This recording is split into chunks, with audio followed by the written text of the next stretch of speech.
Hi hello नमस्कार मंडळी, कशा आहेत सगळे? आशा करते स्वस्त असेल, मस्त असाल. मी तुम्हा सर्वांचं आणखीन एका नवीन व्लॉगमध्ये खूप खूप मनापासून स्वागत करीत आहे. तर आरोहीच्या स्कूलमध्ये शनिवारी स्पोर्ट डे होता, म्हणजे गेल्या शनिवारी. आता ह्याला 8 दिवस होऊन गेलेले आहेत, 8 ते 10 दिवस झालेले आहेत. आणि आरोहीचा स्पोर्ट डे झाल्याच्या नंतर पालकांसुद्धा एक गेम घेतात. सो ह्यावेळेस म्हटलं कोणताही दुसरा गेम घेण्यापेक्षा पहिल्या आठवणी ताज्या करूयात. मी महाराष्ट्राच्या टीममध्ये खो खो प्लेयर राहिलेले आहे, रनिंगमध्ये वगैरे ह्याच्यामध्ये. त्याच्यामुळे म्हटलं चला खो खो खेळूयात. खूप दिवस झाले खो खो खेळून होते, जवळजवळ 9 ते 10 वर्ष झालं गॅप पडलेला होता. तर चला खेळूयात. सो सगळ्या जे लेडीज पण तयार झाल्या, चला खो खो खेळूयात म्हटलं. 2 टीम तयार केल्या पालकांच्या पेरेंट्सच्या आणि खो खो सुरुवात केली खेळायला. खूप मज्जा आली, पहिले दिवस आठवले आणि खूप छान वाटलं. दररोजच्या रुटीनमधून थोडंसं काहीतरी वेगळं करायला खूप आनंद वाटला. आणि तसं हरण्या जिंकण्याचं काहीच नाही, पण 2 टीम बनवल्या होत्या. सो ते एक टीम जिंकली, एक टीम हरण्यात होती, पण एन्जॉय म्हणून आम्ही खेळलो होतो आणि खूप छान वाटलं. आणि सगळ्या लेडीजला पण खूप मस्त वाटलं. काहीतरी वेगळं करायची संधी भेटली होती. थँक्यू प्रिन्सिपल मॅडम, स्पोर्टचे शिक्षक, त्यांना पण थँक्यू. सो आता दुसरा एक खेळ होता, तो तुम्ही बघाच. निर्णायक मुकाबला है, जोखिम लेने की जरूरत नहीं, शुरुआती ओवर है और जाहिर है इस समय जोखिम लेना काफी महंगा पड़ सकता है। तो अच्छी शुरुआत अगर आप गेंदबाजी का जिक्र करें, और बल्ले में भी अब तक कहीं कोई दोष दिखाई नहीं दिया है। लंबी कतारें स्टेडियम के बाहर अभी, और अल अमीन ने अब तक सकाळीच काही स्पर्धा राहिल्या होत्या, सो त्या घेतल्या होत्या.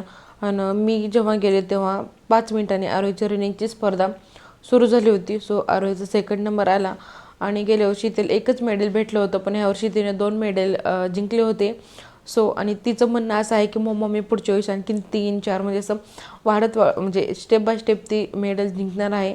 आणि आय होप ती स्वप्न तिचे पूर्ण करेन. आणि हट्ट पण ती खूप करते की तिला जे मिळवायचं आहे ना, सो ते मिळवतेच. आणि माझं कोणालाही लहान मुलांना सांगण्याचा तोच उद्देश असतो की हार जीत काही नाही, पण तुम्ही प्रयत्न करा. प्रयत्न केला तर तुम्हाला यश नक्कीच भेटेल.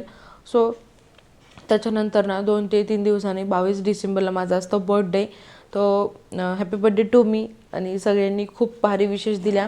तुमच्या सदा चांगल्या शुभेच्छा मी एक्सेप्ट केले आहेत आणि सगळ्यांना थँक्यू बोलते, कारण की खूप मेसेज आले होते सगळ्यांचे. मनपूर्वक सगळ्यांनी खूप साऱ्या चांगल्या शुभेच्छा दिल्या होत्या. सो त्यांचे मनापासून धन्यवाद.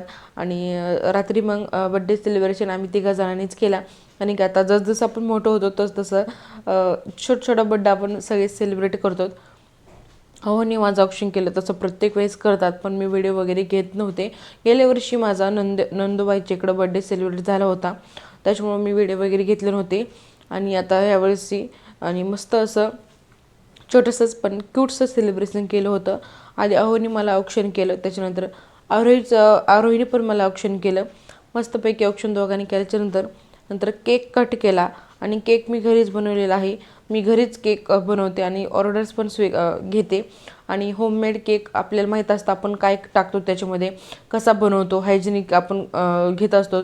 सो बऱ्याच मी सगळ्या बेकऱ्या म्हणत नाही, तर काही बेकऱ्यांमध्ये ना हायजेनिक नसतेच बऱ्यापैकी. आणि 15-15, 20-20 दिवस, महिना बरं केक अगोदर करून ठेवतात. मग त्याच्यामध्ये आळ्या वगैरे खूप असे प्रकार घडलेले आहे त्याच्या अगोदरसुद्धा. पण जेव्हा कोरोना आला, लॉकडाऊन पडलं, तेव्हापासून मी स्वतः केक करायला शिकले आणि नंतर मग ऑर्डर्स वगैरे घ्यायला लागले.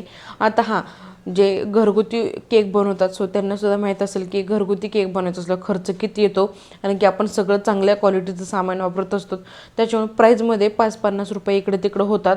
म्हणजे त्याच्यामुळं काहीच हरकत नाही, पण आपली हायजेनिक आणि सेफ्टी आपण आपल्यापाशी ठेवायची. आणि मस्तपैकी मी केक बनवला होता बटरस्कॉच. आणि डेकोरेशन ह्यावेळेस थोडं काही वेगळं करावं म्हटलं, त्याच्यामुळं मी केकचा तुम्ही फोटो बघू शकता.